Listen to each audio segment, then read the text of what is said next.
Olá, saudações, salute a tutti, sejam bem-vindas, sejam bem-vindos. Sou Leonardo Magalhães e você está no canal que dá dicas de leitura sobre literatura e religião, sobre histórias das religiões mundiais.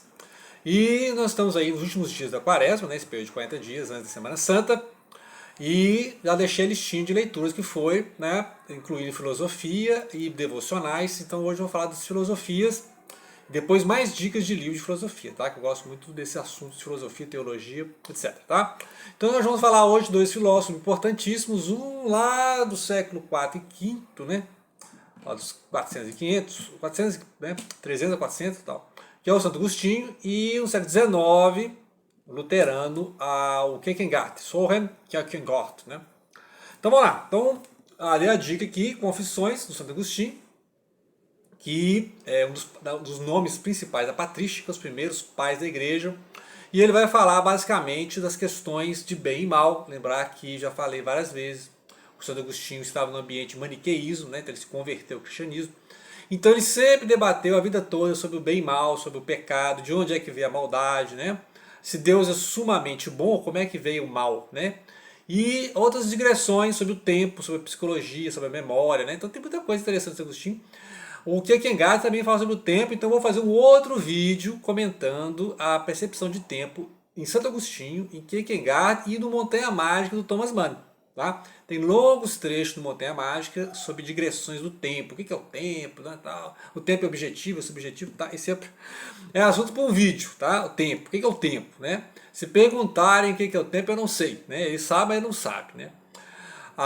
E aí, neste vídeo eu vou dar ênfase à questão do livre-arbítrio, né, que aí vai ser a questão da angústia e liberdade lá no Kierkegaard, e a questão do pecado original, que no Kierkegaard é o pecado hereditário. Né? Então o pecado ancestral da igreja ortodoxa. Tá? Na igreja ortodoxa eles trabalham isso aí do pecado ancestral, e tem a questão da culpa. Né? O judaísmo também tem a questão da culpa, tem a questão da inclinação para o mal. Né? Então são interessantes relacionar esses debates aí sobre a origem do pecado, a origem do mal, né? Então, lembrar que para o Santo Agostinho, depois que ele deixou o maniqueísmo, o mal deixa de ter essência, tá? Então só existe o bem, o sumo bem, a bondade, e o mal é a ausência dessa bondade, tá? Então, não existe uma coisa chamada mal, maldade, não. O pecado é uma falta, tá? Então é o errar um alvo. Então, se você usa o seu livre-arbítrio para afastar-se de Deus e não se aproximar de Deus, aí você pratica o pecado, né? Por exemplo, pecado sexual, né? Então você pratica o pecado sexual, você está deixando o seu corpo mandar mais que a sua alma, né? Podemos dizer assim. Então, em vez da alma reger o corpo está sendo o corpo está regendo a alma, né? Então, daí aquelas questões das luxúrias, né? Dos pecados corporais envolvendo a sexualidade, a promiscuidade, as luxúrias, né? Todas essas questões aí, porque você abre mão do controle sobre o corpo, então é o que o corpo que a alma entende, né? O corpo que a alma entende. Então nisso já é uma ideia de pecado, tá? Então é que você errou o alvo, você tem a liberdade, o livre-arbítrio, você não é um robozinho, mas você usa esse livre-arbítrio para causar uma separação, uma transgressão. E se você permanece, você está em iniquidade, tá? Então tem aquele pecado que você vai transformando em iniquidade quando aí você para de ouvir a razão, o espírito, né? Então, e pelos seus próprios méritos você não se livra, tá? Então você precisa da graça divina. Então, sempre essa questão, ele tira a questão meritórica, né? Meritocracias, tem outras religiões tem muito isso, né? O mérito, o trabalho, o esforço, a penitência. A penitência faz parte, mas só de ser penitente você não é salvo, né? A ideia é essa aí. Então, ou seja, do livre-arbítrio, que é essa capacidade de fazer o bem e o mal, essa capacidade de ser livre, de ter liberdade, você escolhe, né? Alimentar o seu lado mais egoístico, né, mais corporal, etc. Então, e aí você produz o pecado. E o pecado original é aquele lá de Adão e Eva, né? E que vai passando, né? Eu entendo o seu Adão e Eva como um símbolo também, pode ser, né? Se você não fizer o leitor literal. Porque tem aquele trabalho intelectual de que, olha, em Gênesis 1 a 11 é só mitologia judaica, né? Então, existiu Adão e Eva? Então, a questão ali é o símbolo do pecado. E o pecado vai passando de geração em geração. Por isso que ele é o pecado original e ele é hereditário, ele é ancestral. Tá? Então já nasce, né, a alma já nasce afastada do bem, ou seja, em pecado, por isso que todos somos pecadores, né? Todos estamos em pecado. E aí só a graça divina para te livrar desse pecado. Tá? Então essa é a ideia do Santo Agostinho aqui. Muito bem, aí no Kierkegaard, que é o luterano, século XIX, também, né, vai trabalhar muito a questão da liberdade, a angústia, né, e aí no contexto do livre-arbítrio, e o pecado hereditário, ou seja, esse pecado que vai passando. Né? Mas ele vai discutir outras coisas, ele vai discutir, por exemplo, quem que veio antes, o pecado ou a angústia. Né? Porque geralmente a ideia que você tem lendo na Bíblia antes do Agostinho é que o pecado veio primeiro e depois a angústia. Né? Então, por alguma sedução da serpente, também entendo essa alegoria disso aí, pela sedução da serpente, do corpo, da sexualidade, né? Qualquer que tenha sido o primeiro pecado, né? Houve esse afastamento. Tá? Então houve o afastamento, o pecado, então, ele não está negando o pecado. Só que o que veio antes? Né? Ou seja, para que tenha dado ouvido à sedução, né? Para a mulher, a Eva lá, deu ouvido à sedução, e depois o Adão deu ouvido a Eva e comeu o fruto, né? Ou seja, participou do pecado. Né? Então isso aí já tem uma angústia. Então a angústia de você escolher. Então a angústia vem antes do pecado. Então pela angústia, porque tem angústia, você vê. Então, porque já tem angústia, tá? Então ele nem coloca a questão da inocência, não. Tá? Inocência, porque todo mundo era inocente, né? Não. A questão é que antes já tinha angústia. Então já tinha angústia, porque você podia escolher, porque Deus falou assim, não vai comer, né? Olha, você pode comer de todas as árvores, você não vai comer aquela que eu falei que não é para comer. Tá certo? Então nisso já surgiu a angústia. Olha, por que eu não vou comer dessa árvore? Tá? Então você tem lá 99 árvores para você comer e tem a centésima que você não pode. Aí ele, peraí, por que eu não posso comer da centésima? Porque o ser humano é assim, né? Que você proíbe, que é mais gostoso, né? Então ele comia 99 árvores num belo dia e foi lá e comeu a centésima árvore, né? Fruto da centésima árvore, que é do bem e do mal. Aí abriu os olhos, percebeu que era nu, estava em pecado, afastou-se de Deus. Mas antes, para ele cair na sedução, né? A promiscuidade, podemos dizer assim, a sexualidade, seria, para permitir a sedução, ele já tem que estar em angústia. Né? Então, por isso que é desse modo que o pecado vai se reproduzindo, tá? Pela angústia, que todos nós nascemos com angústia e nós usamos a liberdade, e a angústia não alivia. Né? Se você continuar mantendo a angústia, né, você é levado ao desespero. Tem aquele livro dele, né? A Maldição do Desespero, acho que até li, né? Desespero Humano. Outra obra com outro nome, porque cada livro do Kierkegaard tem um nome diferente, né? Ele tem essa mania de ficar usando pseudônimos. E ele vai debater isso aí. Então, se você dado a angústia, porque a angústia já é primordial, tá? Já tem a angústia, todo mundo sofre angústia, porque você tem que escolher, né? Você vai escolher entre o bem e o mal, não é isso? Você não tem o livre-arbítrio, vai escolher o bem e o mal, tem a angústia. Mas se você persiste na angústia, né? E ela vai se reproduzindo, inclusive com o pecado, com a iniquidade, com a perversidade, com a posmiquidade que nunca vai cessando, porque a cada estímulo corporal que você tem vai formando outro estímulo corporal, você entra nessa, e aí você quer um outro estímulo corporal, não é isso?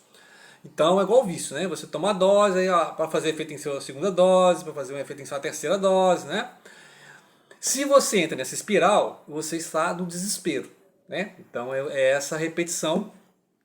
Então ele está o tempo todo falando, olha, você tem a liberdade, mas a liberdade gera angústia e você outra coisa, você é responsável por que você escolher, né?